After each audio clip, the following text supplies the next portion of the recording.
Saudara, dua anggota Satpol PP yang bertugas di Jalan Ahmad Yani, Surabaya ditendang pria berseragam organisasi buruh saat unjuk rasa kemarin sore.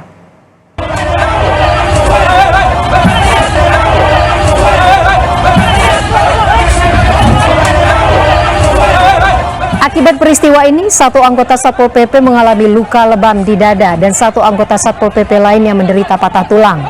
Institusi Satpol PP Kota Surabaya pun melaporkan para pelaku ke Polrestabes Surabaya. Kasatpol PP Kota Surabaya menyebut anggotanya saat itu memberikan kesempatan melintas kepada pengendara kendaraan yang terjebak macet. Kedua korban saat ini masih ditangani intensif di Rumah Sakit Suwan di Surabaya. Upah kita hari ini ditetapkan hanya di satu. Siapkah kawan-kawan?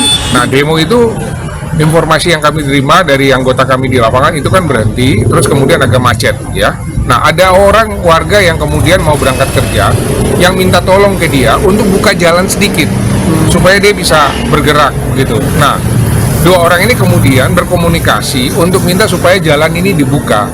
Tapi entah kenapa terus kemudian anggota kami diserang ya. Nah, ada dua, salah satunya itu kemudian yang ditendang, yang kemudian keluar dari yang kita lihat itu, tapi yang satunya itu kemudian ditarik terus diinjak-injak ya.